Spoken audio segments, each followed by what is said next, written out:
Welcome to the German Climate Pavilion at COP28 in Dubai. Ambitious, just together.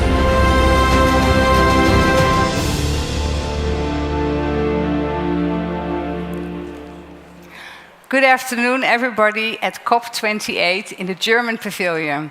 I'm really pleased to be moderating this session today. My name is Sophie Punte. I'm the founder and board member of SmartFace Center, and I'm also supervisory board member of Mylands, which is a charging infrastructure joint venture.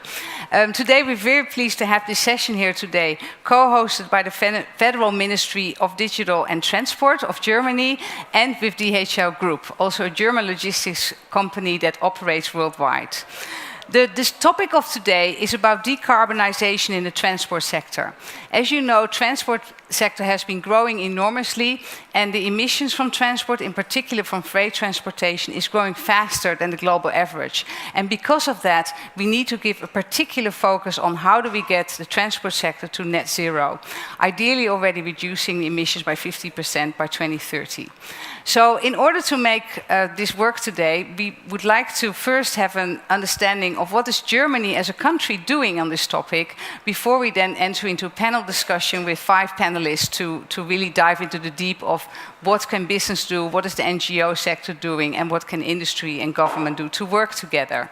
So with that, I would very much like to introduce as a first speaker, Mr. Hartmut Hoppner, who's the State Secretary in the Ministry of Digital and Transport of Germany. Please, the floor is yours. Thank you very much, Ms. Punte, Ms. Kodisch, Mr. Ratzmann, Mr. Haywood, Mr. Lett, ladies and gentlemen. On behalf of the federal German government, let me welcome you to the German Pavilion here at COP28.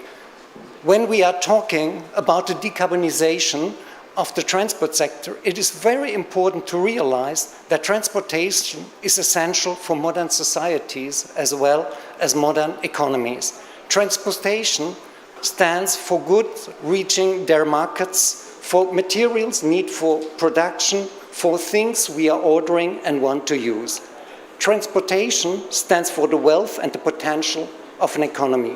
The volume of the global logistic market was in 2014 around 55 billion tons. According to a prognosis, this market will reach in 2024 92 billion tons. These numbers show us 2 things: how important it is to decarbonize the sector and that no transport is not an option. A politically induced decrease of the volume of transported goods could cause enormous stress on the economy as well as on society. The logistic branch does not only transport gigantic volumes, as gigantic is its ecological footprint. Transportation stands for around 21% of the global carbon dioxide emissions. Transportation is, after the energy sector, the sector with the biggest carbon dioxide emissions.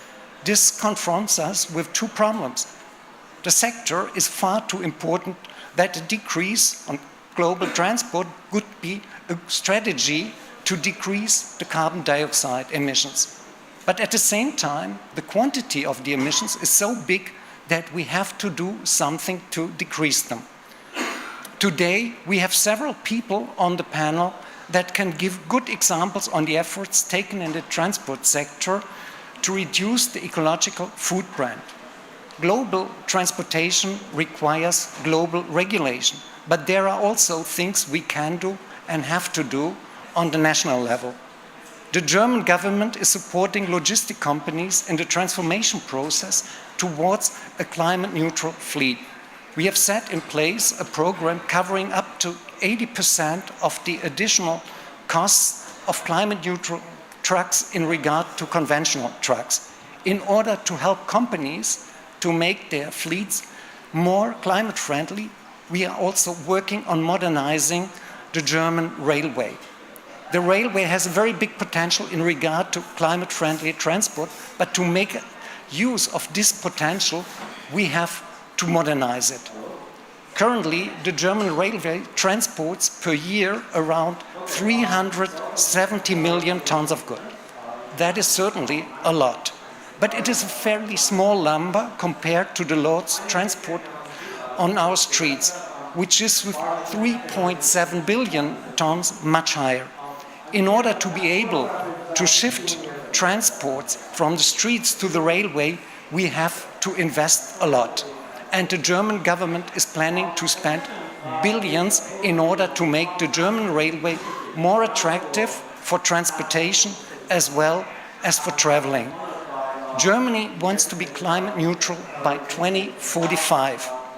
As the amount of goods transported on the streets is, according to our projections, prospectively rather increasing than decreasing, the decarbonization of street-based transport is of an urgent importance. In order to push the market for climate-friendly trucks, the German government has introduced a toll of 200 euros per ton of carbon dioxide emitted. Although we are aware of the burden this presents to our economy, this measure is an extremely important incentive for the investment in climate-friendly trucks. Another topic we are intensely working on is the infrastructure for climate-friendly trucks. Electric trucks need charging stations. Trucks with fuel cells need gas stations where they can fill the tank with hydrogen. If we want to reach our goal that 1/3 of the mileage in heavy road haulage should be electrically powered in 2030, we must ensure climate-friendly road haulage across borders. As a country in the heart of Europe, we have a particular responsibility for enabling climate-neutral transport in Europe, and we are taking this responsibility very serious. My ministry has set in place a master plan on electric charging consisting of 68 different measures. In regard of a lot of topics in our master plan, we are collaborating closely with the energy sector. Energy and transport have to be thought together. Climate neutral transport needs climate neutral energies. Decarbonization of the transport sector needs decarbonization of the energy sector. Climate change is a global challenge, and we have to confront it on a global level as we are doing it here on COP28. COP28 provides the platform to develop global strategies to fight climate change. Thank you very much for your attention. And if I may invite all the panelists to take a seat, then yes. Thank you very much for that insight. For the audience here, but also at home, who are listening in online, I think it's nice when you have a panel to also get to know a little bit the people who are sitting here rather than just the titles and persons. So I did a little bit of research on your backgrounds. So first of all, you heard Herr Hartmut Höppner. He is, like mentioned, State Secretary at the Federal Ministry of Digital Transport since 2022, with a very strong focus on electric vehicles and infrastructure. And he's an engineer on agriculture and environmental science from the Technical University of Dresden. And then he became MD and spokesman of the Rhineland-Palatinate FDP, deputy spokesman of the state government, and has been a high political coordinator on the ministry level. And from 2000 to 2001, you worked at the German Bundestag. So a seasoned politician understanding German politics at every level, state level, national level, and now ministerial level. And then next to him is Alan Haywood. Alan is the head of group strategy for BP since 2020. He led the work to define the direction and ambition of the company in the energy industry, and that's part of BP's drive to become net zero by 2050 or sooner. And since April in 2021, he was also the head of ESG, so environment, social and government. So you start seeing the overlay between climate and energy strategy and ESG. And he was before held the treasurer role in BP, and his career was more than 30 years of energy trading, so really also understands the market of energy. And most recently, he was the CEO of the trading business within BP. So a seasoned BP guy, right? Then we have Volker Ratzmann. Volker Ratzmann is the Executive Vice President of Corporate Public Affairs at DHL Group. He has a law degree from the University of Berlin, and he began his political career in 2001, where he held positions within the Grüne Party, parliamentary group in the Berlin House of Representatives. So he started his career in politics, and then he was appointed as State Secretary of the State Ministry and authorized representative of the state of Baden-Württemberg in Berlin. So coming from politics and then moving to DHL Group, and for that reason, of course, understanding very much the link between the private sector and government. And then we have Mr. Holger Lösch. He's Deputy Managing Director of the Federation of German Industries since 2017. And he's an interesting background, political scientist, then a journalist and an editor of the TV section of Bayerischen Rundfunk. And he worked his way up from being a journalist into management. So someone who really understands politics, journalism very well. Did various comms and marketing management roles at Arabella Hotel Holding Munich and the Schurk Huber Group, so also in the retail hotel area.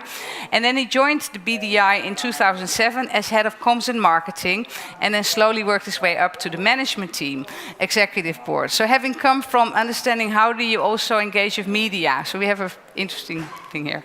And then the only American on board, yay, glad to have someone from across the ocean, is Stephanie Kodish. So she's Senior Global Director at the Drive to Zero of Coalstart, which is an American-based NGO who are really focusing on accelerating decarbonization of commercial vehicles, so buses and trucks. In collaboration with government and stakeholder. And she's an environmental lawyer from Vermont, and has been working on environment and social justice. So she's looked at initiatives, looking at clean air, climate laws and policies, and working very much working with local groups, including national parks conservation, and working with communities who are affected by pollution. So her background is quite different than that from transport, but there's a lot of lessons learned from other areas, of course, that can be carried into transport. And of course, having an American perspective is always helpful on the panel. So with that, you have an idea of who these people are. And then I think the questions or the conversation will also be a little bit more personal from their perspective. Now, we need to collaborate, and collaboration starts with understanding each other. So I'm very keen to hear from each of you, and I'll start with you. When you're looking at why collaboration is important, and maybe you can give a practical example of where your government, in your case, and all your organizations have collaborated already, where you're thinking, yes, this was a good example where collaboration really paid off. Ideally in the transport sector, of course. Thank you very much, Ms. Punte, also for the very nice introduction. Actually, it's very easy. If you look on a map, then you see why collaboration for Germany is essential. We are a country in the heart of Europe. We have a lot of traffic passing, going through our country. We are an export nation. We are exporting a lot we have a big industry, which means we import a lot of raw materials.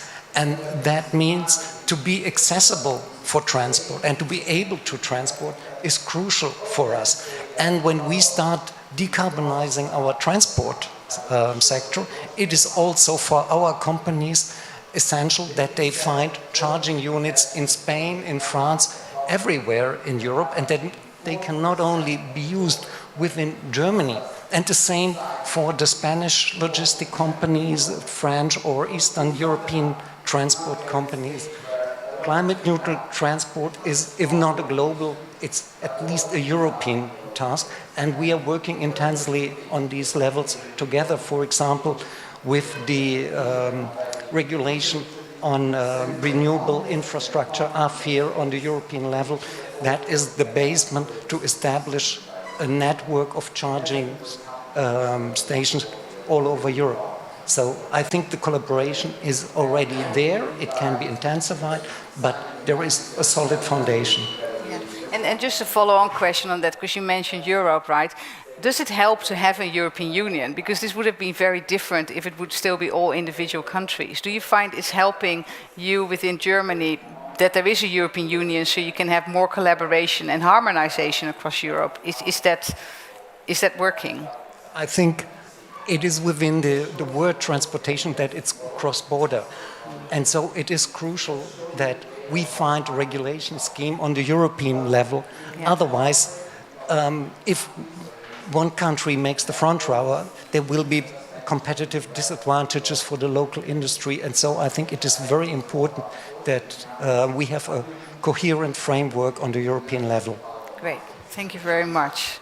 Moving to you, Alan, maybe you want to explain for BP. Yes, so just to provide a little bit of context If for why we think partnerships matter so much. I mean, we recognise that the world faces an enormous challenge.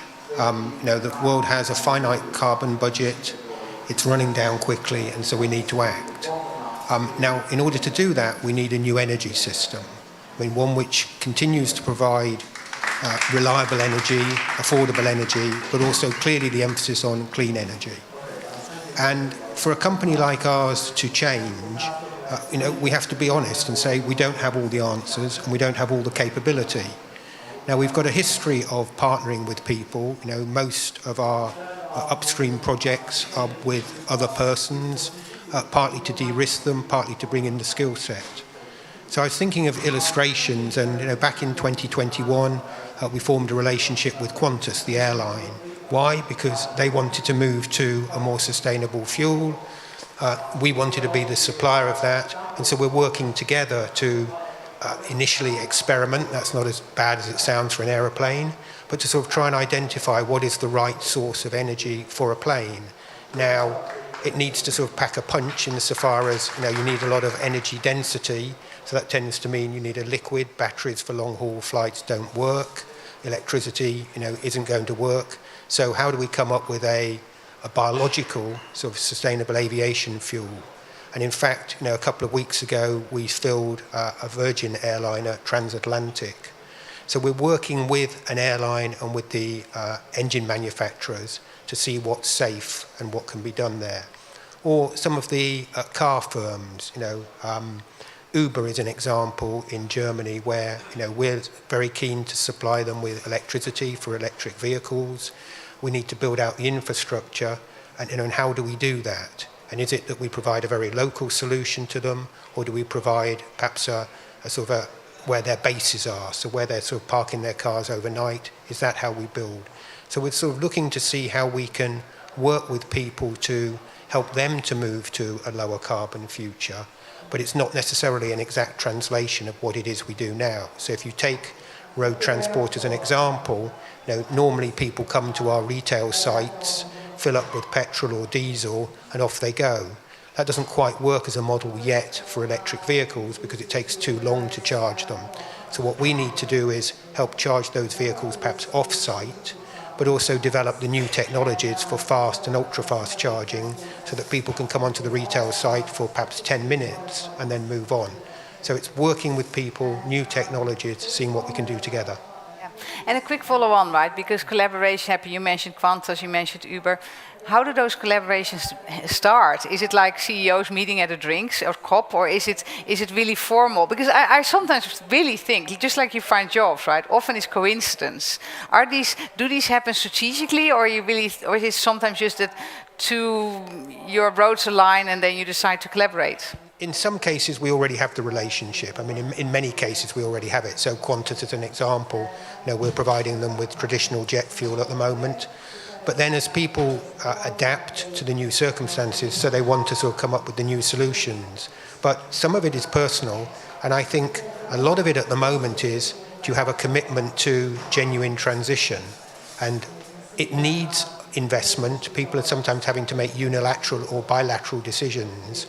And I think you need a company who wants to change, who perhaps wants to invest in change and wants to try and develop new options with somebody else.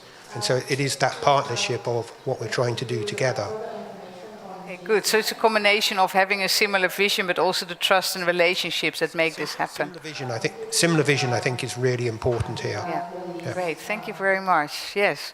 Volker, maybe you can give some examples for DHL. I think in some cases a drink has stand in the beginning of a collaboration, but well, normally, on the industry side, the suppliers of different technology, like Alan just explained, are working together in a very complex system. So, and you need to understand from the demand side what the technical side could deliver, and the supplier side has to understand what's the demand on the other side. So sometimes you have very specific configurations in cars, in engines, and so you have on the working level a very, very dense and close collaboration.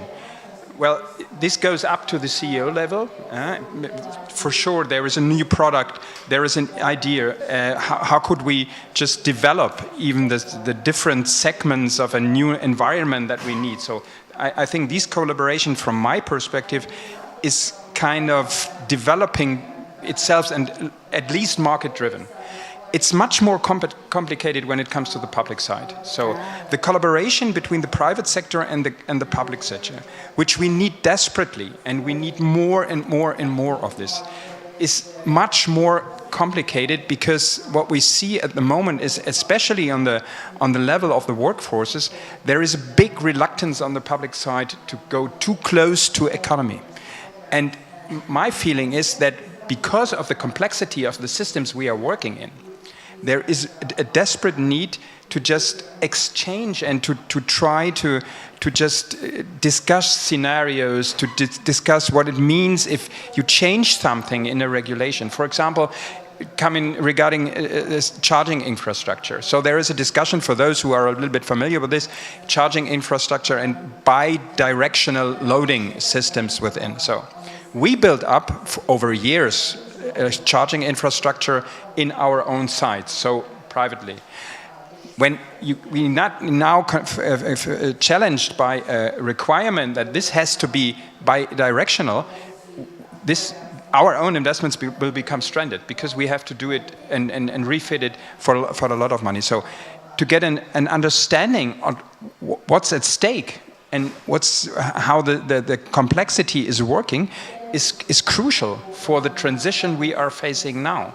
And we are trying to transfer a system which has been developed over at least decades, perhaps over a century. And this requires a lot of understanding. And well, this is my requirement, and what I always pray. Let's ramp up the collaboration between the public side and the private side. It's really needed. And the public side has to understand that there is a high willingness on the industrial side to follow this transition. And sometimes we are even a step ahead of the public side. So I think we have to take this into consideration and get rid of this. This is all only bad lobbyism, what we are doing. But to give one example, I mean, you mentioned charging road freight. I recall that in Germany, part of developing the strategy for charging infrastructure, there were like boardroom talks, right? Whereby it was a sort of semi-formal environment whereby companies were brought together to help the government think through and almost educate each other on what was needed. Is that what you were part of as well, or is that something that worked well? I think we should improve in that scene. It starts for the moment, but I think it's more on the industrial side, and it's associations like the BDI who is just organizing those platforms and trying to be a kind of neutral mediator in the middle, getting the industry and the public side on the table, but to have continuous processes in steady working together. That I see in the last decades, only on the industrial side, not in the cooperation between public and private. Well, that makes a great bridge to the next bit about collaboration. If you maybe can also explain how an industry association its importance in making sure that the private sector and government sector stick to their own role and responsibilities, but at the same time reach out to collaborate. Well, basically, Volker took the words right out of my mouth. This was what I tried to explain now. I mean, first of all, staying at a COP and following the COP process means to understand that tackling climate change is something which either happens in a collaborative way or it's not going to happen. So it's for me, it's the main issue that we see a process here where since 3 decades, well, the world, if you may put it that high, is trying to collaborate with all the problems we're seeing to solve a problem. And us as a federation, our role is indeed, it's like a mediator. So we are in a position, so we are not doing any business. So we are in a position to bring together like the politicians, academia, which is very important from my perspective, and of course companies, a business, to discuss things where we see there is a trend going. And our role there is to try to translate each other's needs in the respective language. And therefore, it's important for us to know, at least to a certain degree, how politics work. And of course, we try to translate to politicians or to academia how business is working. And this is what you meant. So I think this open dialogue is very important. And this has nothing to do with lobbyism. This is having identified targets of the future and then trying to bring the relevant people together and in the end to act. And I will make an example. So just yesterday I had a very nice meeting again with Ian McGill from the University of New South Wales, which was my co-lead in a project we did over 3 years with Australia, Australian business, Australian academia, Australian government, and the same thing on the German side on hydrogen. And what we did was a feasibility study on a potential partnership between Australia and Germany on green hydrogen. And to be honest, when we first traveled to Australia in 2019 and wanted to talk to the government and these people about green hydrogen, they looked in our faces and they, what do you mean? What's this? Green hydrogen? They offered us a lignite field we could gasify and then make hydrogen out of this. But what happened since then is an outstanding development of thinking about the opportunities of creating green hydrogen opportunities. And we brought in a lot of companies in this, from the Australian side and from the German side. And of course, they tried to hide from us when they were meeting with each other and talking business. But of course, we always knew what they were doing. But in the end, what happened there is that we said, this is an issue, this is going to be important, this is necessary to collaborate on this, and there is opportunity. And then we laid the foundation, did a feasibility study, helped everybody to understand what could be the chances, what could be the risks.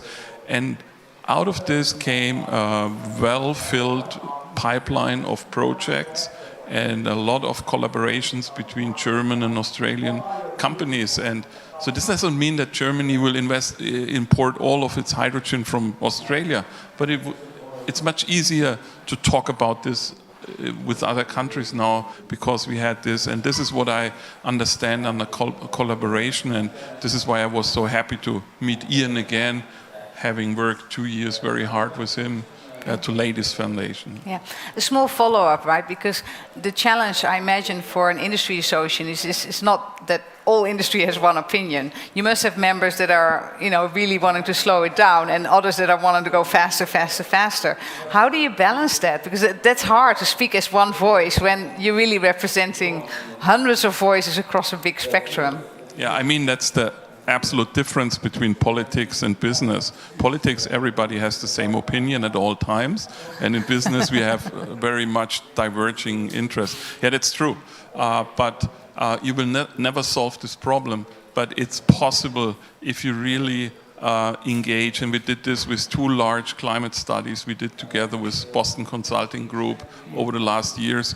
So you just have to offer a platform to talk. You have to be as honest as you can be and as serious as you can be, and then you will see processes where people are changing their minds or are respecting other people's positions. But in the end, every company has, in the very detailed interest of their company, has to fight for itself. Yeah. That's true. So we can't go around and talk about every single company's very individual problem to the government. That's not possible. This is a role we cannot fill. Yeah. But are you able to take a minimum stance? Because I'm just sometimes thinking, can an association take a position that is higher than the lowest common denominator, or is it? Yeah, but the lowest common denominator is not a position. Okay. No, I agree. you really need to. I mean, politicians can have as many as low nominators as they want, but this doesn't help them, and it doesn't help business. So you have really to fight and to accept that there is discussion and there might be arguing, but accepting the lowest nominator, this is a failure. Yeah. Okay. So you are also trying to bring the whole industry along with you. That's good to hear. Stephanie, collaboration. You know, I think one of the most spectacular things about this moment is that we can all see what the future looks like. And we all share that perception that where we're heading is a decarbonized future. The only question really is how quickly and how wisely will we move? But where we're standing right now, I think one of the magnificent spaces around collaboration has to do with tackling misperception, because there is misperception that is loaded across the board, talking about the inadequacies of trucks to drive distance. Well, in fact, we just had a vehicle move over 1,000 kilometers in 24 hours. There are misperceptions about truck drivers loving diesel, and no way would they possibly abandon their diesel trucks for electric until you put them in an electric truck and they're quieter. And it actually isn't any discrepancy within their own obligations to take breaks, to have time to load. And that's even for charges that do take a minute. And so I think that one of the great opportunities for deep collaboration, it's public-private, it's cross-sectoral, it's transport, it is government, it is utilities, it is all of us together saying, no, actually, it is not only possible, but it is the way. And yes, of course, there's challenges, but we know what the solutions look like to overcome them. And so I think that that is one of the richest opportunities that we have for collaboration. And within that, I think it's really sharing our stories, because, you know, it's one thing for us to sit together within this space and to have a sense of vocabulary that we can use together. It's a very different thing when we look to have broader conversations that are engaging the public, that are engaging people with where they're actually at, to share the stories of the truck driver who loves now that electric vehicle and will not be going back to diesel anytime soon. And that benefits us all, and it helps us get there faster, where we're all trying to go. And because you're working with an NGO, what is a unique role an NGO can play in making that collaboration among multiple stakeholders possible? So can you give an example, actually? Yes. So we are beholden to our. Sorry, it's quite loud over there. I hope you all can hear me. Okay. Just scream. Okay. We'll beat them. I think that because we have the benefit of being mission-driven, our focus is on where we are getting, right? And so where business is, focused on a bottom line, where government is beholden to public perception and opinion, we're not. Our focus is, how are we going to wisely and collaboratively get to the place where we are achieving zero, where we are looking to move equitably and inclusively. And so I think that that pops up across all of our work, and we can be bridge builders, right? We can convene the discussions, yes, with other NGOs and with government and with industry within the same space. Very nice. So now we're going to move to road freight a little bit more deep. And then I have a few other topics, but I promise, once we have a little discussion on road freight, I'm going to ask if anybody in the audience has a question. So if you're burning to talk about road freight electrification, for example, stay sharp. So now we want to talk a bit about decarbonization in road transport, focusing particularly on trucks. We've seen with electric cars that's happening. Until a year ago, I would still meet people, including from government, who said, no, trucks electrification not possible because the batteries will be too big and I see them driving. So it's more about, like you say, how are we going to get there, not if. Yeah. But so I think we've turned that corner. So now about the how. And I would like to start with you, Mr. Hübner. What is the German government doing to advance electric trucks, and including the charging, right? Or the charging or refueling, depending on what trucks we're talking about. Because it starts, I've heard too often here, it starts with good government plans, good regulations, sending the signal to the market. And maybe you can explain that a little bit. Thank you very much, but I would like to start with your statement, Ms. Kurdish, because actually I was sharing your experience with truck drivers being all happy with electric trucks. There was actually a truck driver who told me, you know, when I was faster than the sports car next to me, that was so great. And the company said we really had to reduce the speed of our electric trucks because the drivers were just so happy with the acceleration. And we had a program where we covered 80% of the more costs of climate-neutral trucks compared to conventional trucks. So this was also in order to enable the companies to invest more into their climate-neutral fleets.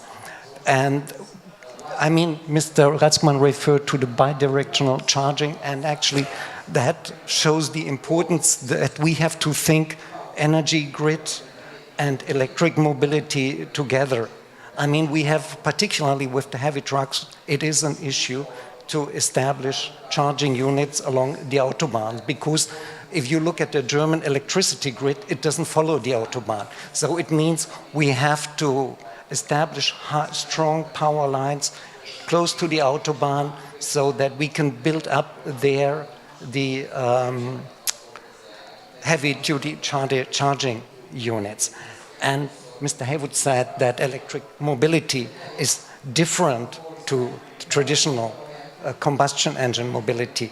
And this is a very important aspect, because at the beginning of electric mobility, people were happy when they had their wall box at home. They did not expect to travel far. They wanted to cover the range around their place. Now we are in a different phase. People have the same expectation on their electric car as they have with the car with combustion engine, and the same with the heavy-duty vehicles.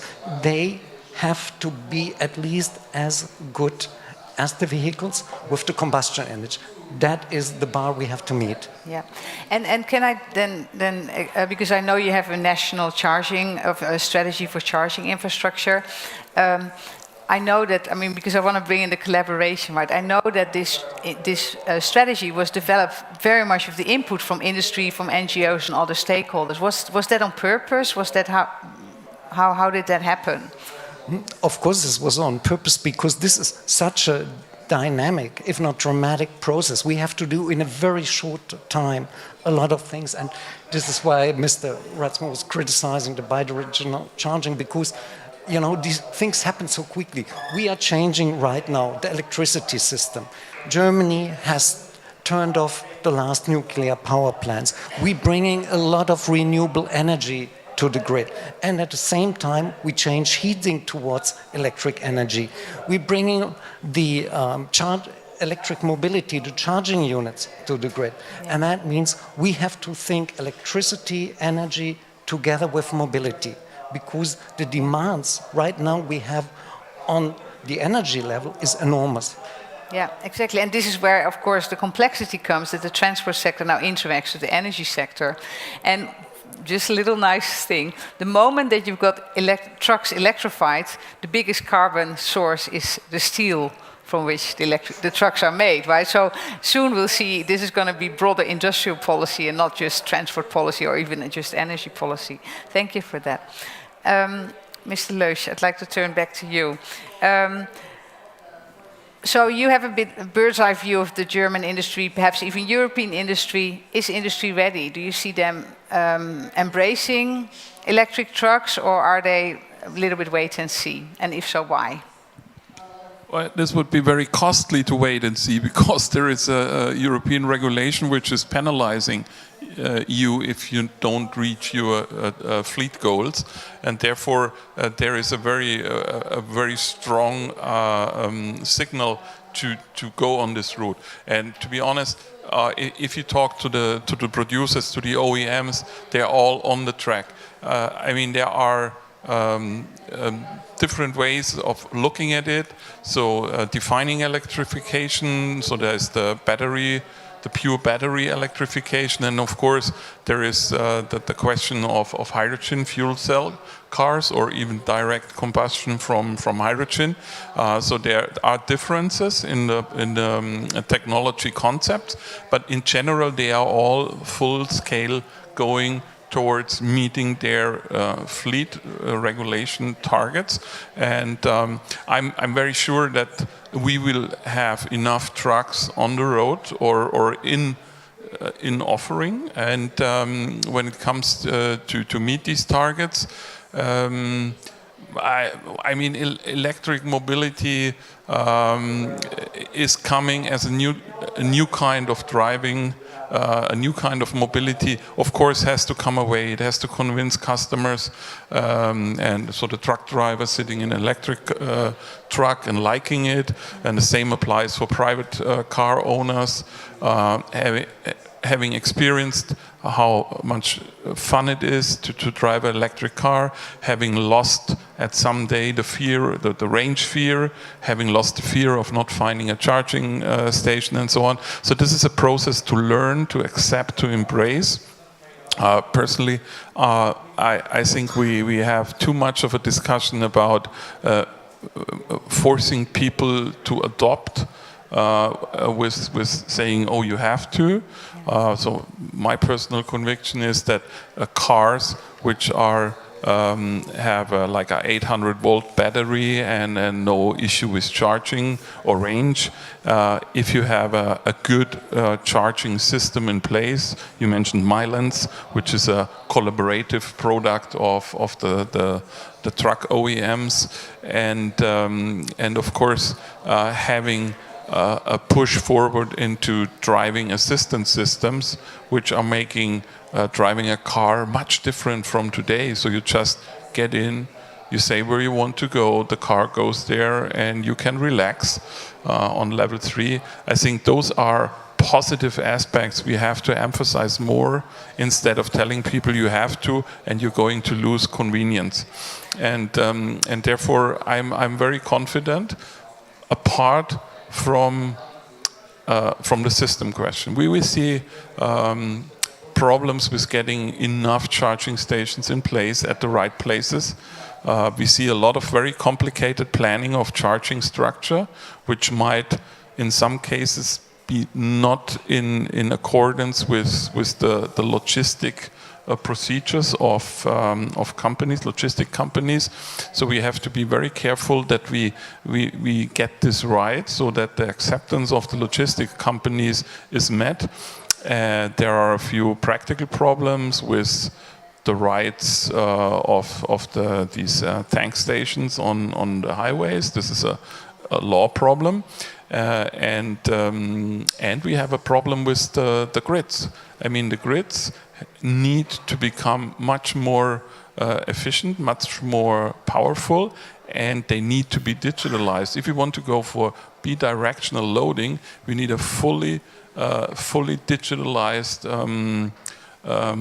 grid system, and fully digitalized consumers and so on. And this is where we are not yet. And it's so when we talk to OEMs about charging infrastructure, there's very often the problem that they say, okay, we want to have their like 10 megawatt chargers, and then they go to the utility, and the utility says, oh, so it's a problem. We don't have the capacity to cater for these megawatt chargers. So this is something where we really have to get better, because if this is not working, then the truck driver or probably his company are very soon saying, okay, it's not as good as we thought, and this would be wrong and not good. So essentially what you're saying, the vision is there, industry wants to move, but it's not all blue skies and sunshine, because there's a lot of things that need to happen. So it's the whole system that needs to work. Do you, Volker, do you agree with that notion? Totally, because I think for me the key question at the moment is who's going to finance all that. Okay. You know, adopting new technologies, adopting like trucks who are 3 times as expensive as a normal combustion engine is a lot of investment for small and middle-sized companies. And we have this structure in the logistic markets. This is mostly small and middle-sized companies who are running the business and who are operating the trucks. Even for our company, we have 10,000 of third-party subcontractors who are running for us and driving for us. So getting them to invest their money or get the loans from the bank, get the finance from the bank, how to adopt these technologies. Who's going to finance all these infrastructure? So a huge amount of money to be invested in the earth. And I think this causes the problem that there is a lot of uncertainty. When will it start? When will this investment going to pay back? And this is a problem for the banks. If you go to a bank and say, well, I want to have this amount of money to buy a new electric truck, they're gonna reckon and they try to find out how profitable is this investment. At the moment, you can't answer this question. So it's about de-risking the investment, both of the trucks as well as the charging. What we have today, we had been on a panel about aggregation of demand to scale it up on big platforms to just get shared risks. All these questions has to be answered now, and I think we really have to think big in this area. And yeah, every part and every stakeholder in this process will have to take some of these risks. There is not only one who can take it all, nor the public side, nor the private side. And therefore, I think we come back to this collaboration question you raised first, but it has really a business impact and a finance impact that we have to solve. But it's more than just collaboration, from what I gather. It's also about coordination. Who's going to do what? Because financing is one, the grid upgrade. You know, there's so many players that are involved. And with that, I want to go to you, Stephanie, because Coalstart started with the supply, right? I remember you're tracking all the OEMs worldwide to show there are electric trucks. It started with vans, it went to small trucks, medium trucks, heavy trucks.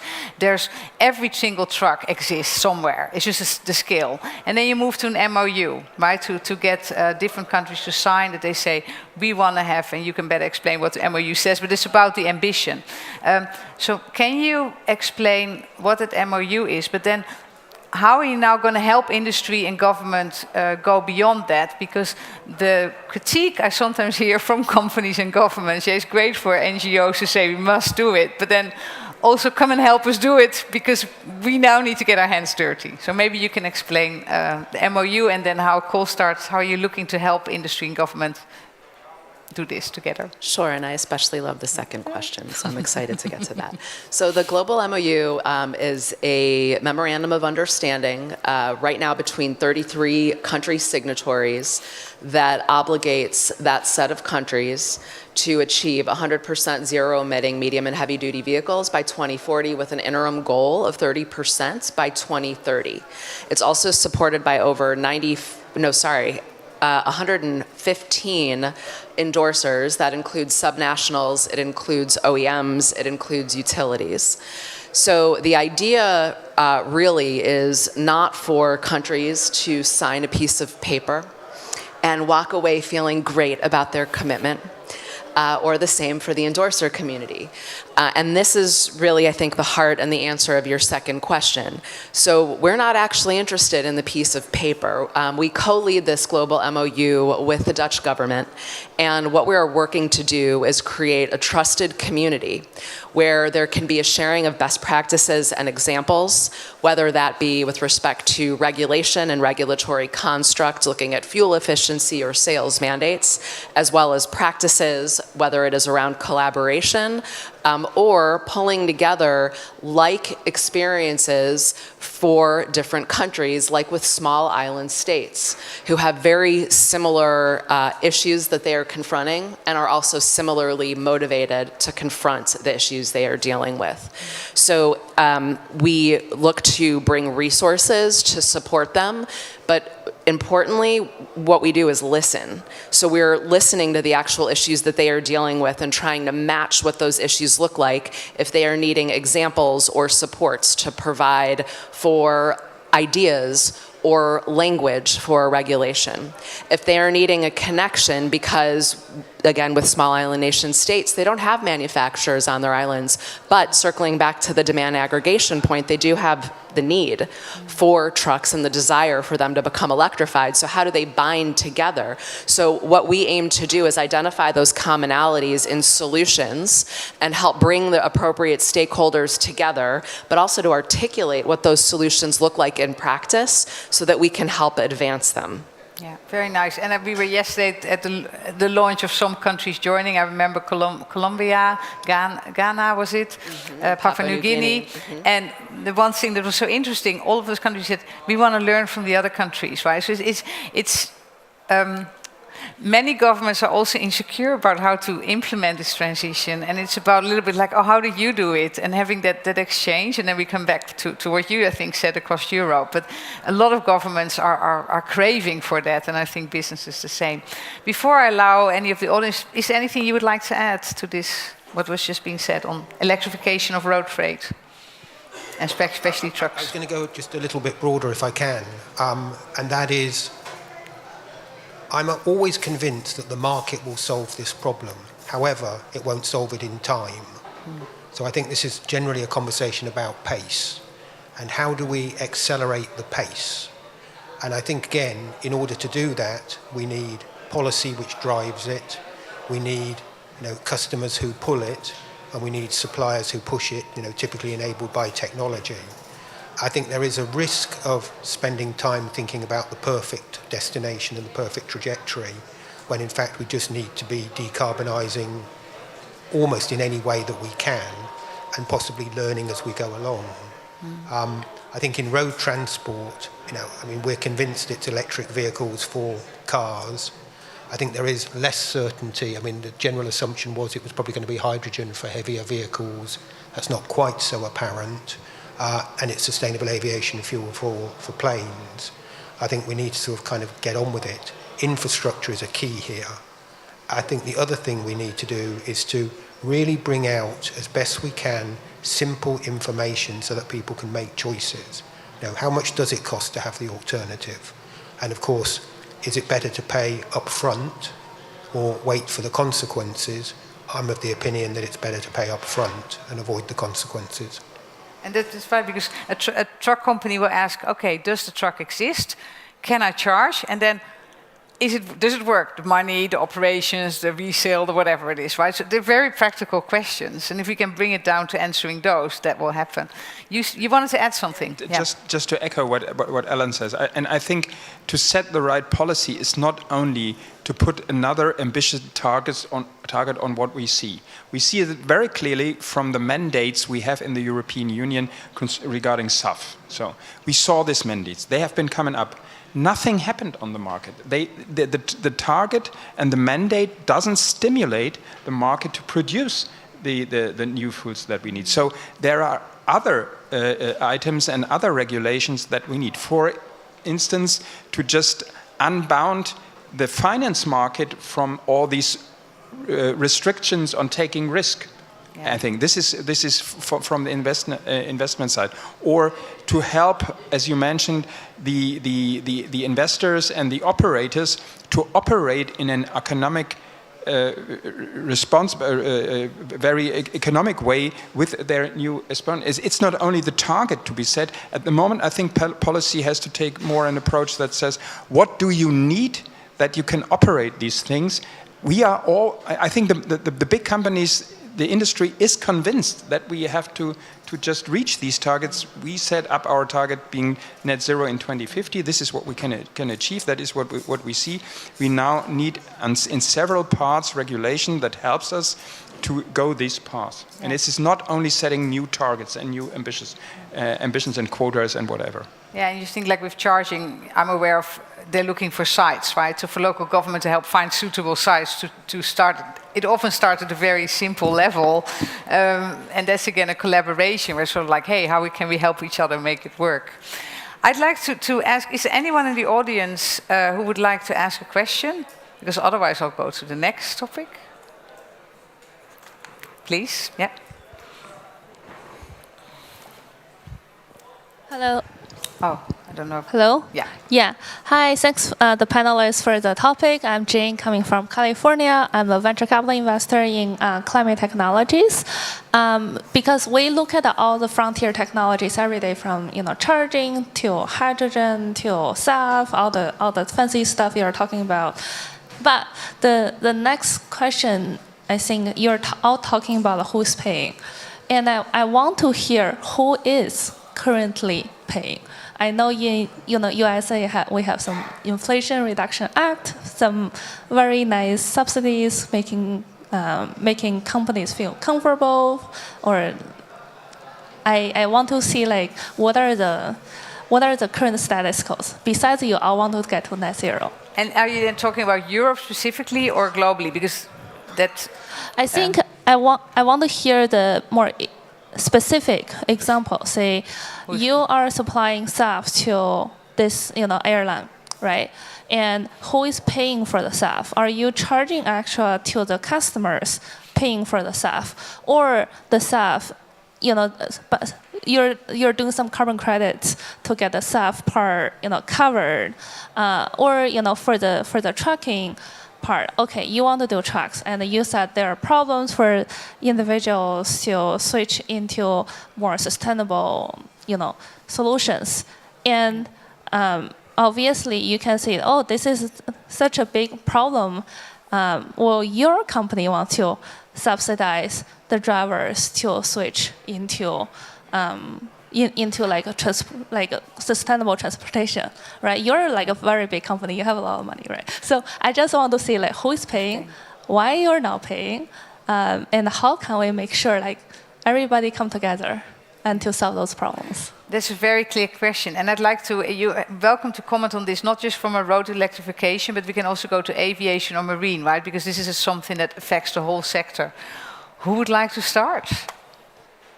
I think you may have been directing it at me, and I'm happy to say, I think at the moment there's a little bit of everybody paying, but not enough of everybody paying.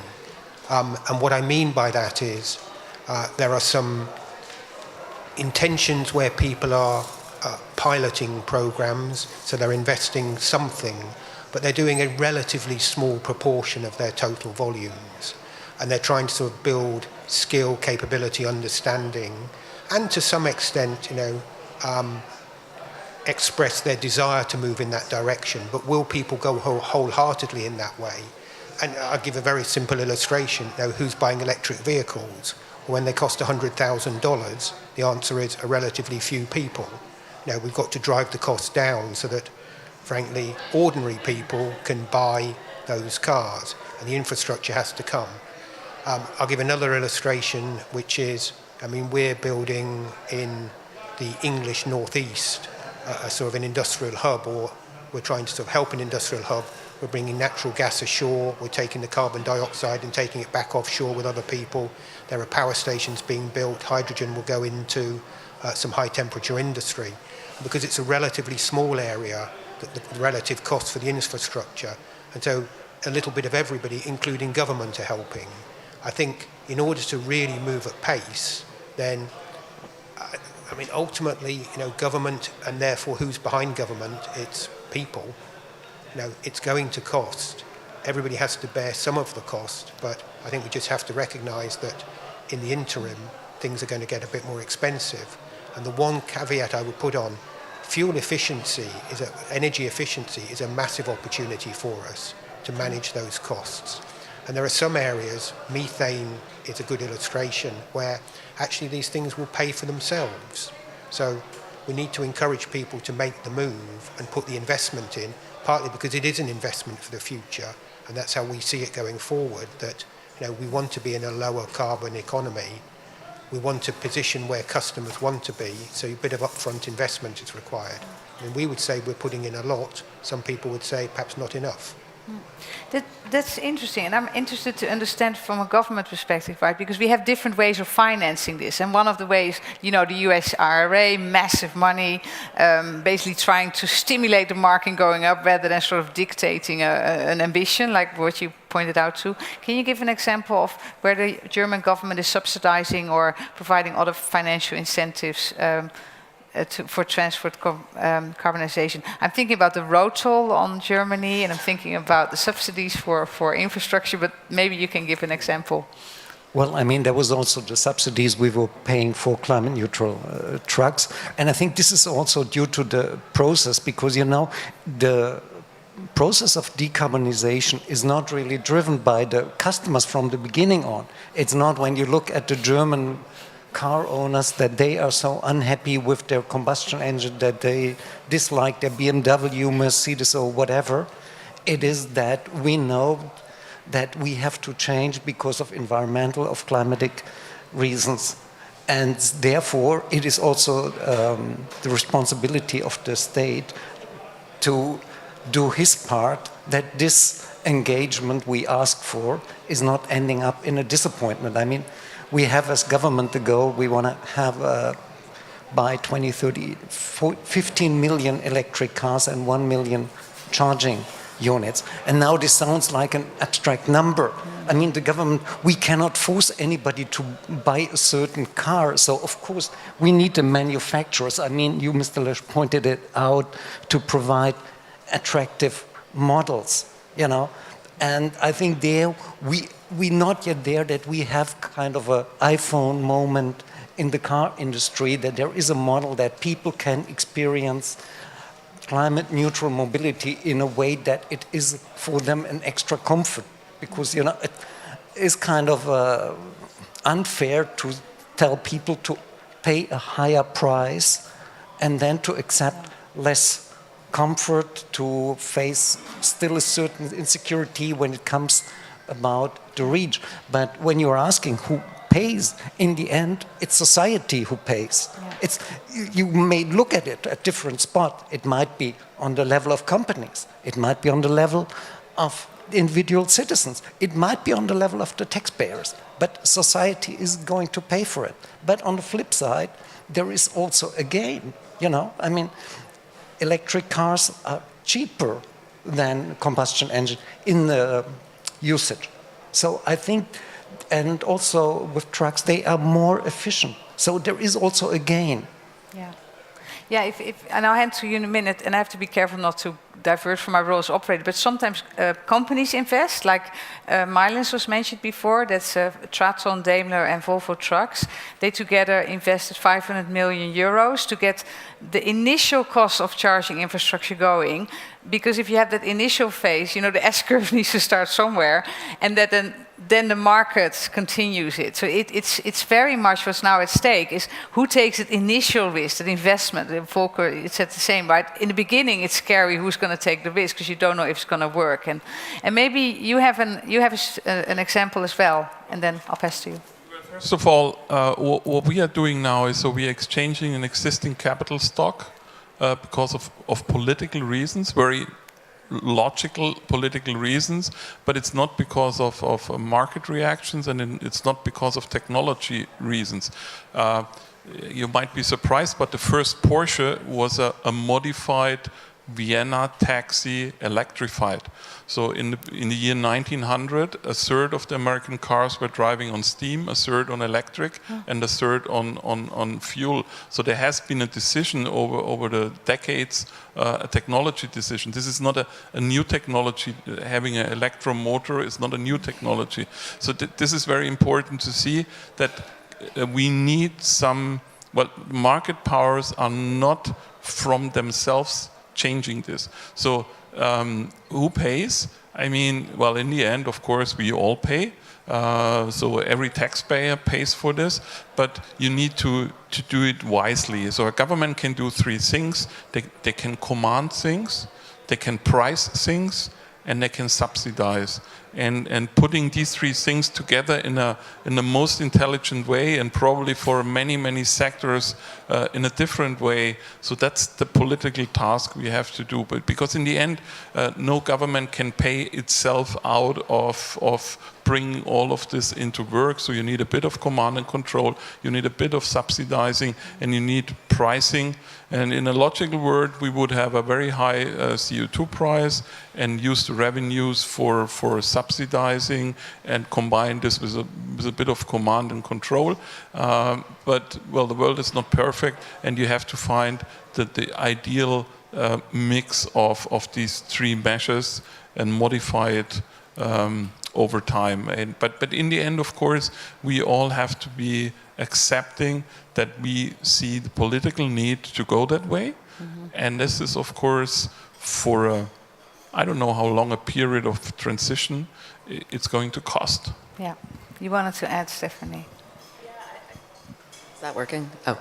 Yeah. I want to maybe lift out to offer a different take on this, which is the global north and south, because I think it's an entirely different set of questions and conversation that's really important to speak into your point.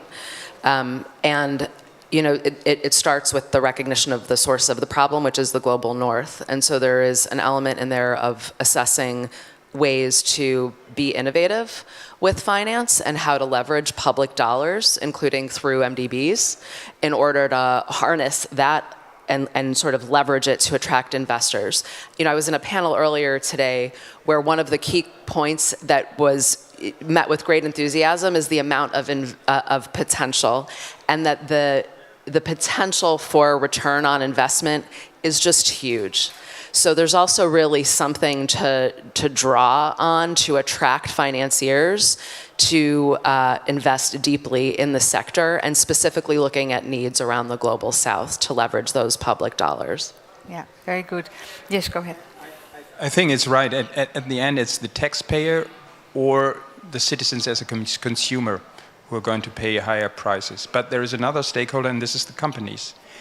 Because, you know, if you just start to reckon and you come to the end that at least the investment is on the long term more cost effective than sticking to the technologies you have, I think it's also the companies who are sharing this risk and who take these investments. You know, there is, and I think this is undoubtable. The ones who are going to start with the new technology, they take the first mover disadvantage. So, and we know that very clearly. We see it in the SAF area. So we have to pay a lot more if we are procuring SAF, because it's the HEFA, so beer-based stuff, is 3 times as expensive as normal. If you go to the PTL road, you have 5 times as expensive as than normal fuels. We ask our customers to share this premium we have to pay on this, and they are willing. We see this because in the meantime, I think you have, if it comes to the value of a company, their decarbonization footprint becomes valuable in their balance sheets. So this is a kind of new currency who is coming up, and therefore the companies are willing to invest in this. And we know that we have to take part of these costs, because at the end, we are investing in keeping up an environment to run our whole business. Otherwise, we get rid of what we are doing now. And this is even more costly than just investing now. Yeah, and it's a combination, right? So in Germany, they almost doubled the toll for diesel trucks, and the toll for zero-emission trucks is 0. So, you know, then essentially the diesel truck starts paying for the electrification, because the total cost of operation comes down. I do want to go a little bit further on that sustainable aviation fuel point, because what I understand is DHL is offering that as an option for its customers. However, sustainable aviation fuel might be available at Leipzig Airport, but there might be a customer who wants it from Frankfurt Airport. And because of that, there's a mechanism called book and claim that would allow you to have the customers who want to pay for it but are not necessarily then physically using the sustainable aviation fuel because it happens to be available somewhere else. For that, can you explain what that book and claim mechanism is and why it's so important for a company like yourself? At least it's important to ramp up the market. We know bringing down the prices will only function via scaling up the production. So we have to ramp up the demand, we have to bring down the cost. Now we know, Holger just explained the collaboration between Germany as an example in Australia. So we will see regions in the world where we can use better renewable energies, having more wind, and even feedstock sources like just coming to biomass to get the CO2 to produce this stuff. This is not normally it's not the place where you run big hubs or where the companies are sitting who can afford this new stuff. So the system of book and claim means we as a company buy somewhere in the world a certain amount of SAF, pouring in it what airplane ever, not ourselves and not even in a partner, and getting a certificate for the amount of SAF that we are buying somewhere in the world. Because what we think is that for the climate, it doesn't make a difference whether it's been saved in Germany or in Australia or in Patagonia, wherever. And this requires a kind of registry system all over the world that you can be sure that what you are buying, this will be poured in an aircraft somewhere in the world having a certain quality, and you just avoid with the registry mechanism double accounting in those and those things. So this is what we want to install in at least worldwide. And this is necessary because the amount of SAF being produced is so pure, and so you don't get enough of this stuff at the moment. At the moment, yeah. Once you have it all over and you can use 100% of it, you got the whole amount of kerosene being blended with SAF nearly up to 100%. You won't need a mechanism like that. It's a little bit like in the electricity market. If we are buying green electricity, the electron who is coming out of your plot is not necessarily the one who has been produced renewably. It might be coming out of a coal plant, but in the end, you are reducing the amount of fossil-based energy, and this is the same system. Yeah. And because it's not in a closed system, being produced and used in a closed system, you have to have this book and claim functioning via issuing certifications. And these certifications, on the other hand, and this is what I tried to say just previously, will become a kind of new currency that's been tradable in the market, and this will incentivize the companies to invest their money in those things. We see it very clearly. I think the system already functions in the maritime. There is a system that's called good shipping, and this is how it functions. So we use it already, and we can offer it to our clients that we say, well, you can pay a little bit more, and therefore we guarantee that the amount of money you spend in additional will go to sustainable maritime fuels in that case. And the beauty of that is that you have companies, big multinationals, set science-based targets and somehow need to reduce it, right? So they're thinking we're going to pay a little bit extra because then at least that part of our carbon emissions is really going to come down. So they need that mechanism. But then SAF, right? So imagine now, we've got this book and claim going, there's more and more companies wanting it, and then, oops, the SAF runs out. Is BP investing in sustainable aviation fuel? I mean, are you ready to take on that market? Can you speak in sorry, yeah. we're ready to grow our market share. I mean, the real question on all of these things is making sure that you don't create a new problem in trying to solve the old problem. So particularly where you're using an agricultural product, to make sure it's not competing with food. The old one is palm oil, and is it coming from forestry where orangutans are put at risk? So there has to be real certification. I mean, you were talking about certificates, real certification to ensure that it does what it says it's doing in a sustainable way. So we're trying to grow, new types of crops which are not competing for food and not necessarily on the same land as food, so that we don't create a different problem. And that's hugely important. we find a situation where used cooking oil can sometimes be more expensive than unused cooking oil. I mean, which is ridiculous, because it suggests that there's an inefficiency in the market, and the credit for used is distorting the market. So I think we have to be careful how it moves on. But long and short, yes. I mean, we're using our refineries to what we call co-process. So we may be bringing used cooking oil in, or agricultural oils, or animal tallow. That can be blended in to a certain extent, particularly with diesel. Or we can create new units, typically on our refinery sites. We've said that we'll have 5 such sites, 3 of which will probably be conversion from our refineries. So investing in that future, very, very definitely. Yeah. And can I ask a related question? Because of course there's a finite amount of resource to make SAF, probably also to make marine biofuel. Would it help if the government would set a policy, we're just going to electrify the road freight sector as fast as we can, so that the biofuel that's currently also being used for road freight becomes available for harder to abate sectors like aviation, marine. Is that something that would help? I think that's one of the best arguments, or a argument for electrification of cars, so that you free up all the bio-product to go into aviation where there's a much lesser alternative. Yeah. So, yes. So there is a link between.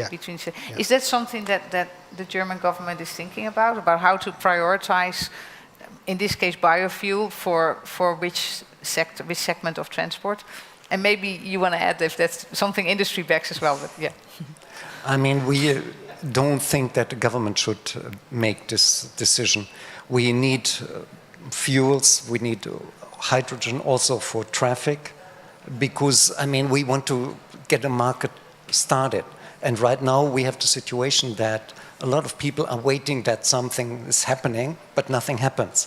And so we think that the transport sector, the traffic, has a big potential as a market for e-fuels, but also for hydrogen, because people are willing to pay, and the transformation stress within the system is fairly small, If the only change you have to accept is that you're tanking instead of diesel e-fuel, then this is no stress at all. So on that level, we don't want to ban this option. We have implemented an e-fuel regulation within Euro 6. We have an arrangement within the government that we want to allow e-fuels till 2035, but we're not forcing anybody to produce these cars. We are not giving a market incentive that producers should focus on it. If the producers are fine with electric mobility, then they should build these cars, and if the customers want them, the better. So if I'm clear, that you're saying the government says, okay, we can have electric, we can have hydrogen, we can have e-fuels. Should the market, and that's usually the finance, right? Should the TCO, the total cost of operation of electric, come down so fast that the other ones are no needed, it's okay, except you would like the market to decide which option is going to be rather than the government. Am I right? Right. Okay. I think that's what I said about electric car. It's a different concept. I mean, when you look at modern electric cars, the focus is much more on entertainment, on the generation of data, than it is actually on the transport aspects. When you look at some manufacturers, their cars are entertainment systems with data platform, and they can also drive. If you look traditionally at a German car, it's a machine that drives, that offers you entertainment and also generates some data. So I think electromobility has the chance to be a completely different system of mobility. And I think once these cars are there, then electromobility will ramp up out of itself. Very clear. Is that how you, I wanted you to ask if you can comment on that. Well, you have to look at it from several angles. Well, first of all, Germany has a target of, private cars, 50 million by 2030. This means that in 2030 we have another 30 million cars, still combustion engines on our roads, and until then. This means if you look at it from the angle of how do we get the delta, the CO2 delta, down as quickly as possible, it would make a lot of sense to apply shares or mixes or e-fuels or advanced biofuels into the existing fleet. This would help to reduce the CO2 emissions, the delta, much faster than waiting for 100% of e-cars. I know Helge Pols is looking at me. We are discussing this since months in a commission of the government. So that's the one thing. The second thing is what we really need is, and we have to look at it from above, we need enormous amounts of green molecules around the globe, because not every country has a sophisticated electricity system, even especially if we talk about the global south. So there will be an enormous amount of cars or vehicles around the globe which are going to have for quite some time combustion engines built in, and for that it would make sense to have fuels available which are reducing their CO2 burden. And to get there, we need to make them much more cost effective, and this is done by scaling. And so this is the circle. I think the mobility sector could be a very strong lever to build up the scaling of molecules. Yeah. But of course, we know that there is going to be discussion about competition, who gets the fuels. Is it going to be the car sector, which is then, of course, much more price insensitive than the commercial sector and so on. But in effect, I think what we need is huge amounts of green molecules at the lowest possible cost for the future, without harming the way into electrification. Yeah, and just a follow-on question, because I was going to go to developing countries, but the one pressing issue I'm hearing is that developing countries are currently being worried that they're going to be the dumping ground for old vehicles, right? So that while Europe or the US or China electrifies, that there's also going to be lobbying or pressure of poorer countries to sort of hang on to their diesel or petrol vehicles, because then there's money to be made. And so do you see a solidarity from industry also to say, we're going to do this across the globe and not just in certain markets? Do you see that, or is that a separate discussion? I mean, industry sells cars and vehicles. They sell it. Yeah. They don't donate it. So the question is, how do we get a system in developing countries to help them to decarbonize not only the mobility sector, the energy sector. There's a lot of potential from renewables, especially if you look at all parts like South America, Africa, and so on. So I think what we should do is to help them to build sustainable structures to decarbonize and enable them to grow and develop their countries. But I mean, so we can offer these products, and governments have to negotiate about, and this is what is done here, the $100 billion fund or the losses and damage fund, how we can bring developing countries into the position to develop in this sustainable direction.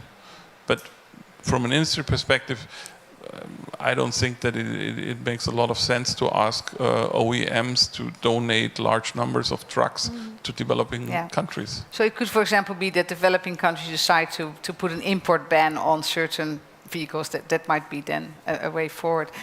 Volker is itching. Go ahead. You want to say something? I see it slightly differently, the question between the e-fuels for the road sector and the electrification. I think what we saw is in Germany we had this program just ramping up the each half hour, I know, HVO 100. I think you are right. We have to solve the problem. What happens to the 30 million of combustion-driven cars in Germany somehow, and we have to lower their carbon footprint, right? But on the other hand, we want that the OEMs spend billions of euros in developing new production lines for electric vehicles. And now we are sending a signal, perhaps the combustion engine could survive. And I think it's them who are asking not to do so because they don't want to have these signals into the market. And as a consumer, when I have to decide whether I buy an electric car and have the chance to drive a little bit longer with my combustion engine, and I have the perspective to get even another fuel for it, I will not buy the electric car. And this is where they are afraid from. This is the first thing. Second thing, and I know nobody is talking about donating trucks to countries. I had this discussion yesterday with a friend, and he said, well, look at the African countries. They are really leapfrogging at one developing step. They are building up their infrastructure with Chinese help, or even if not Chinese, then with European or US American help, but they are willing to invest in these new structures. So Africa will not be our steel yacht to just put all the old cars in it, because they are requiring as well these technology. Then we could help them to do so, which helps us all. But I think we should not just reduce our own capacity in electrification by looking going this way. And what we also see is that the refineries getting this market for the road sector as a perspective for their production, they will just put their capacities to this market because they get a higher margin on this than getting in producing stuff for the aviation sector. So I think we should really be careful what we are doing there and what signals we are sending to the market at the moment. Very clear. But I'm going to allow everyone to comment. It's not about. Okay, I'll start with you then. It's not about newly registered cars. It's about existing cars. And I think Europe is quite clear that they will not accept that. This is a very important distinction. Clear. I want to come to a close, and I would like each of you to say, okay, we're now at COP, right? We're going to have, there's negotiations happening as a side event to all of this here. But what we're really looking for is what is your hope, or what is your wish, or what is the one thing you would very much like to end in the COP agreement, or to come out of COP that has taken us a step forward compared to the last COP in Sharm el-Sheikh? So, Stephanie, I'll start with you. What is the one wish you have? And only one, because we have 5 people and 3 minutes left. Yeah. My wish is for boldness from actors from every stakeholder group, that manifests through governments with clear policy that articulates not just the ambition, but how, to Volker's point, how will that ambition align stakeholders, communicate responsibilities, and specify timelines that send clear market signals so that energy and transport, so that utilities and consumers, that all of those different entities can line up and move ahead without any kind of delay. Ambition to how? Excellent. Well, my biggest wish is that after looking at all of the geopolitical tensions we've seen in the last years and last months especially, so my sincere hope is that we get out of this COP and say, okay, but this process, this will to change things to a good future is intact, even if there are those tensions. This is my biggest wish and my biggest fear, that it's not happening like that. Coming from ambition to adoption and just discussing strategy, how to get there. Very specific and not quite connected to our topic today, but on Saturday the Oil and Gas Decarbonisation Charter was announced. 2 elements of it were to reduce methane, to stop routine flaring, so the setting fire to methane when it could actually be used in the system. And the second one was to stop sort of leaks and venting. We as an industry can do something about that quite easily. The economics stack up. The impact is greater because methane is much more potent in its climate impact than CO2. And I would hope that come COP29 we can show demonstrable progress. I think that's essential for our industry to rebuild some trust and show some credibility. Thank you. I think we had 5 perspectives on the panel, and 5 ways, different ways to search, but there was a big consensus about the goal to combat climatic change, and I think that is also reason to give optimism. And so I think the COP28 is also an evolution process that we can come to a global consensus what we have to do against climatic change. Great. So what's very clear, we don't want COP28 to become COP20 right? We want to move forward. If I can add one, coming back to the point of collaboration, I have seen a lot of mistrust over the past years, and I think what we're now starting, as we're going from ambition to action, it becomes more concrete, and it means that people actually start talking to each other as people again, and not in terms of everybody in their own trenches. So my hope is that this COP is going to be the COP where that trust is regained, and that everybody has the confidence that we're in this together, and we're going to get to decarbonize our whole transport sector. If we get that trust going, then the collaboration will follow, and then I hope to see you next year with COP29, where we will shine. Yes. And with that, I'd like to thank all the panelists, and look forward to continuing the discussion in the future, and collaboration, of course. Thank you very much.